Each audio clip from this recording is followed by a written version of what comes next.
பாலியல் குற்றங்கள் ஒரே நாளில். ஆட்சிக்கு வந்த அடுத்த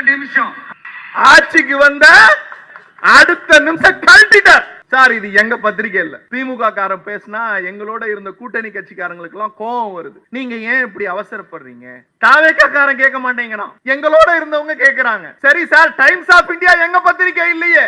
ஆட்சிக்கு வந்த அடுத்த நிமிஷம் சோ விஜய் எழுதுறாப்ல, who hold home portfolio, நீதான் காவல்துறை மந்திரி, should have a zero tolerance to such a crime. இந்த மாதிரி குழந்தைகள் பெண்களுக்கு எதிரான குற்றத்துல உனக்கு சூடு இருக்கா, சுரணை இருக்கா, இதெல்லாம் எப்படி நீ தாங்குற சொல்லிட்டு should act without delay.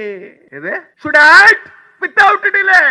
ஆட்சிக்கு வந்த அடுத்த நொடி முதல்வர் விஜய் நடிகை குஷ்பு அவர்களையும் அவர் கணவரோடு அவர் மகள் திருமணத்திற்கு சந்தித்தார். நடிகை சிம்ரன் தன் கணவனோடு பிள்ளைகளோடு விஜயை சந்தித்தார். நடிகை சமந்தா முதலமைச்சரை சந்தித்தார். சார், இதுக்கெல்லாம் உங்களுக்கு நேரம் இருக்கு. I'm not mean it anyone wrong. நான் யாரையும் தப்பா பேசல. முதலமைச்சருடைய மௌனம் நான் சொல்லல, டைம்ஸ் ஆஃப் இந்தியா சொல்லுது.